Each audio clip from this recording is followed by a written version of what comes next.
From the moment I could understand things, it was obvious. My older brother, Tommy, was the golden child, while I was just the afterthought. Nicole, make sure you're home by 3:30 to help your brother with his lunch, Mom would say nearly every morning before school. I was 12, he was 15, and apparently making his own sandwich was out of the question for our family's prodigy. But Mom, I want to join the art club after school, I'd plead, already knowing it was pointless. Your brother has football practice, she'd say with that final look, as if my voice barely registered. He needs proper nutrition, you know how important that is for him. Meanwhile, Tommy would be sprawled on the couch, tapping away on his latest iPhone, a birthday gift that made my hand-me-down flip phone feel like a relic. Yeah, Nikki, he'd smirk, not even glancing up. Be a good sister. Dad wasn't much different. Nicole, this is good practice for when you're a wife, he'd tell me, as though taking care of Tommy was the pinnacle of my aspirations. A woman needs to know how to take care of her family. Day after day, I'd rush home from school, throw together whatever Tommy wanted, iron his clothes for the next day, and try to cram in my homework. While I was buried in chores, Tommy would be off at one of his countless activities: football, debate club, computer programming. Mom and Dad made sure he had every opportunity they could dream up. The only person who seemed to truly see me was Grandma Rose. Her old Victorian house across town became my sanctuary. Whenever I could, I'd bike over there, racing through the tree-lined streets until her cozy wraparound porch came into view. There's my girl, she'd call from her garden, her silver hair glinting in the sunlight. In her house, there were no favorites, no golden children, just warmth, cookies, and love that didn't come with conditions. Her place was old and a little worn, with creaky floorboards and peeling wallpaper, but every imperfect inch felt like home, and the way Grandma treated us was what made it special. Whether it was Christmas, a birthday, or just a regular weekend, she made sure Tommy and I got the same treatment, the same thoughtful gifts, the same loving hugs. It drove Tommy absolutely crazy. One day, it all boiled over. It was Tommy's 16th birthday, and Grandma had gotten us both new tablets, identical high-quality ones. Tommy looked at his and exploded. "Are you kidding me?" he yelled, his face red with anger. "Nicole gets the exact same thing as me on my birthday." Grandma sat calmly in her armchair, hands folded. "Tommy dear, I love you both equally." "That's not fair," he was practically shouting. "Mom and Dad give me better stuff because they know I deserve it. I'm the one with the grades, the sports achievements, the future. Nicole just exists." I felt stunned, but Grandma didn't even flinch. She stood up, somehow towering over him. "Thomas Michael Parker," she said, her voice calm, sharp as a knife. "You will not speak about your sister that way in my house or anywhere else." Tommy stormed out, slamming the front door so hard that Grandma's china teacups rattled. I thought that was the end of it, but the next day, Grandma showed up at our house, unannounced. I listened from the top of the stairs as she confronted my parents. Her voice was low but firm. "The way you're raising these children is unacceptable," she said. "The favoritism needs to stop." Mom tried to argue, "We're doing what's best for both of them." Grandma's voice was cold. "Is that what you call it?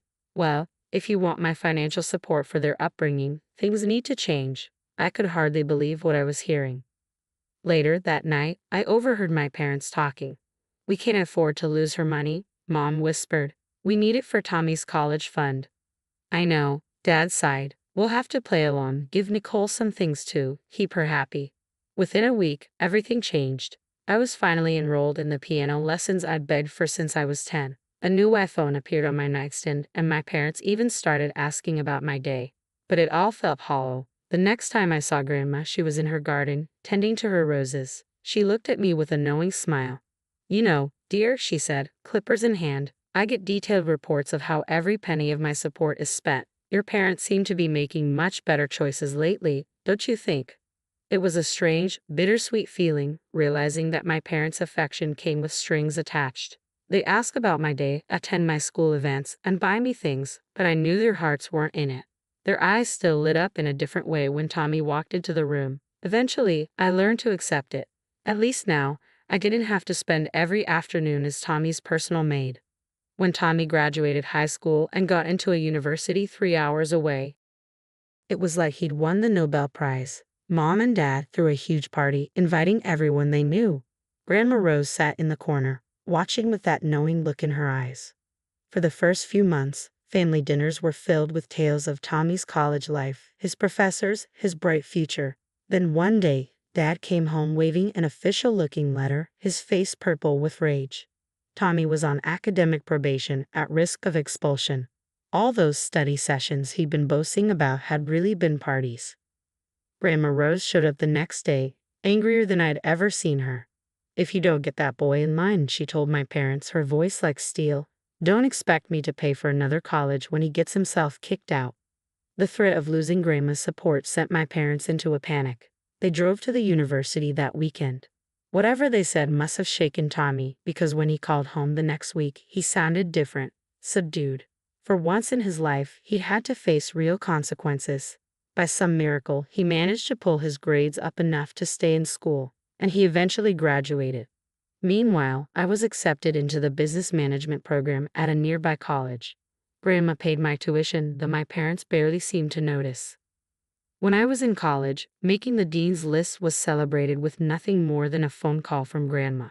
4 years flew by, and suddenly, it was graduation day. Grandma was there, beaming proudly. My parents showed up too, but they spent most of the ceremony talking about Tommy's new job. By then, I didn't care. I had my degree and, better yet, a job offer from Parker and Associates, one of the largest marketing firms in town. When Grandma Rose passed away, it felt like the world paused. At her funeral, I could have stopped staring at her garden, wondering who would care for her beloved roses now. A week later, we gathered in her attorney's office for the reading of her will. Tommy flew in from out of state, dressed in a pricey suit that made him look like a kid playing dress-up. Mom and Dad sat between us, as if they still needed to be referees after all these years. Mrs. Rose Parker's estate, the attorney began, is to be divided between her 2 grandchildren, Nicole and Thomas Parker. The division is to be decided by their own choice. One will receive the house and the other $500,000. The first choice goes to Thomas as the elder grandchild. Tommy actually laughed. "Is this a joke?" He looked around the room. "You really think I'd want that musty old house? I'll take the money. I've got big plans. I'm going to start my own business, show everyone what I can do. Nicole can have the house with all its weird smells and creaky floors." My heart raced. Grandma's house, my sanctuary all these years. "I'll take it," I said quietly but firmly. The next few years were a whirlwind of hard work and determination. I threw myself into my role at Parker and Associates, breaking sales records and eventually getting promoted to head of sales. Every salary increase went into renovating Grandma's house. I preserved its character while modernizing it, new wiring, new plumbing, and a state-of-the-art kitchen that still felt like it belonged in a Victorian home. I spent weekends learning everything I could about roses, keeping Grandma's garden alive. When the renovations were done, Mom and Dad visited. I watched as they walked through the restored rooms, their eyes wide at the crown molding, the gleaming hardwood floors, the gourmet kitchen. "This is incredible," Mom murmured, running her hand along the marble countertop. Dad nodded, then sighed. "It's a shame Tommy didn't take the house. This would have been perfect for him and his new wife." There it was. Some things never change. Speaking of which, Mom added with forced casualness, "Have you heard from your brother lately?" I hadn't. None of us had been invited to his wedding 6 months ago. He'd married in his wife's hometown, surrounded by her family and friends. Mom had shown me photos she found on Facebook, Tommy in a tux, his new wife Rebecca beaming in designer white. Then one Sunday afternoon, while I was pruning Grandma's roses, the doorbell rang. I wasn't expecting anyone, so I took my time wiping my hands before answering. When I opened the door, I nearly dropped my gardening gloves. Tommy stood there, looking nothing like the successful businessman he portrayed on social media. Beside him was Rebecca, eyeing my home as if conducting an inspection. Tommy gave me a strained smile. "Can we talk privately for a minute, Nikki?"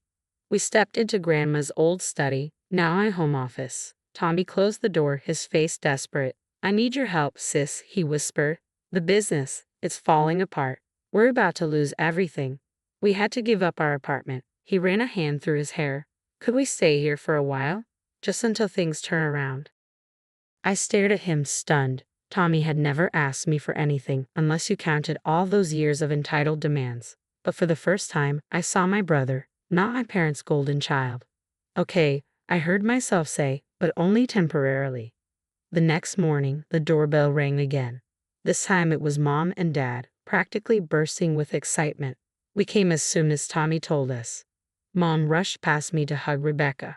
"Oh, sweetheart, we're so happy to finally meet you in person."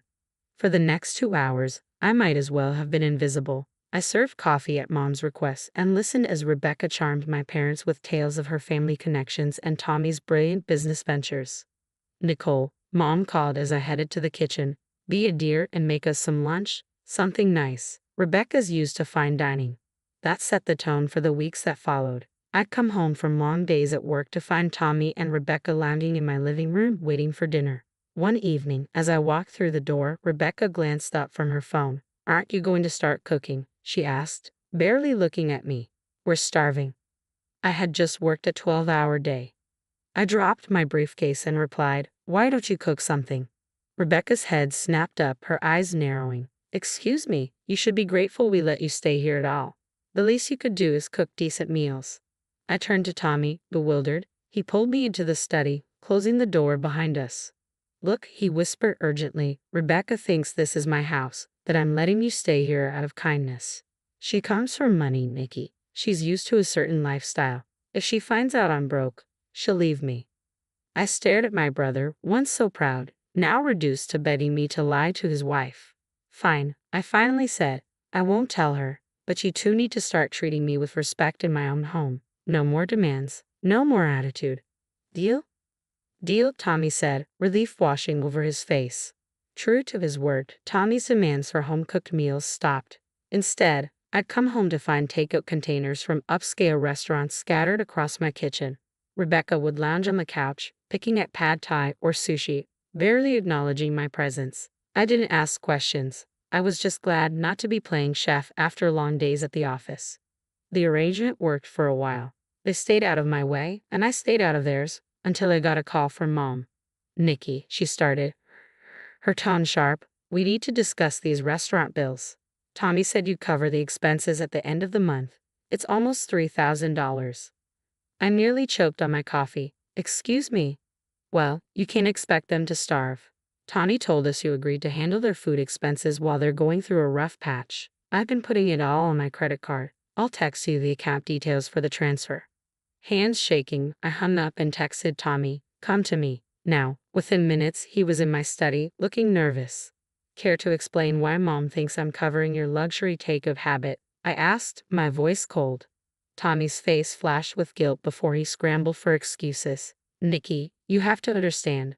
Rebecca has certain expectations. If she knew how bad things were—" "Stop," I said, holding up a hand. "I've heard enough. This ends now." He looked desperate. "Just give me more time. Please, Nikki, I'll figure something out. I promise." I studied him, the brother who'd had everything handed to him his entire life. "Fine. One more chance. But figure out your own food situation. I'm not paying a cent." The next 2 months passed uneasily. I'd come home to find my house in disarray, my evenings spent cleaning up after them. Tommy and Rebecca lived in their bubble, taking lunch with their parents, shopping, and dining out as if nothing was wrong. Then, one evening, I came home early, looking forward to a quiet night with a glass of wine, only to find Rebecca waiting for me in the living room. "We need to talk," she announced, gesturing for me to sit. I raised an eyebrow but took a seat. Might as well hear whatever this was about. "I've been patient," Rebecca began, inspecting her manicured nails. "But enough is enough. From now on, you'll pay us $2,000 a month in rent. That's fair, considering the neighborhood. And you'll resume cooking and cleaning duties." I couldn't help it. I started laughing, loud and unrestrained. Rebecca's face darkened. "What's so funny?" "Rebecca, there's a misunderstanding here. This is my house. I own it. Your husband is staying here because I took pity on him." The color drained from her face. "You're lying?" "Call him," I said, leaning back in my chair. "Ask Tommy who owns this house." Hands trembling, she pulled out her phone and dialed. "Tommy," she snapped, "Nicole is telling some ridiculous story about owning this house. Tell her she's mistaken." There was a long pause, then Tommy's voice crackled through the speaker. "She's telling the truth. It's her house. Grandma left it to her. I took the money she offered me to start a business. But I failed. We're broke." Rebecca shot to her feet, knocking over a glass in her haste to get upstairs. I heard her slamming closet doors and throwing things around, packing in a fury. Within minutes, she was dragging her designer luggage down the stairs. She didn't look back as she left, the front door slamming shut like a gunshot. The next morning, Tommy stormed into the kitchen, his face twisted with rage. "This is all your fault. Rebecca's divorcing me, and she won't even talk to me. You had no right to tell her." I set down my coffee cup, calm and resolute. "No right? This is my house, Tommy, the one you laughed at me for choosing, the one you lied about to your wife while mooching off our parents. And you're telling me I had no right? You've always been jealous of me, haven't you?" he sneered, just waiting for a chance to get back at me. "Get out," I said, my voice quiet but firm. "Take your things and go." He glared at me, then stumped upstairs, throwing things around in the guest room. When he finally left, he didn't say goodbye. I had exactly 1 hour of peace before my phone rang. Mom's name flashed on the screen. "How could you do this to your brother?" she demanded, her voice shrill. "He's devastated. He's back with us, crying his eyes out." "That's not my problem." "Of course it's your problem," Dad's voice chimed in. "You need to give Tommy the house. It's the only way to save his marriage. Rebecca might come back if they have a proper home." I laughed. "You're serious? You want me to give away my house because Tommy lied to his wife and ruined his business?" "Help your brother," Mom merely shrieked. "Family helps family." I felt years of resentment bubbling up. Where was that family spirit when I was cooking and cleaning for Tommy? When you ignored my achievements to praise him? Grandma's the only one who ever treated me like family, and she left this house to me. Conversation over. 2 months later, I heard through colleagues that Tommy's company had officially declared bankruptcy, and his divorce was finalized soon after. He was living with our parents, who still called it regrouping, their favorite euphemism for Tommy's failures. One Sunday, all three of them showed up at my door. I watched through the security camera as they rang the bell again and again, Mom calling out, "Nicole, we need to talk as a family." I picked up my phone and sent a single text to all three. "Please leave. Do not come back or I'll call the police." They eventually left, but not before Mom left a casserole on my porch with a note about forgiveness and family obligations. I donated it to the homeless shelter down the street. These days, my life is peaceful. I tend to Grandma's roses, which are blooming beautifully. My career is thriving. I made Executive VP last month. I feel good, and it's all thanks to Grandma.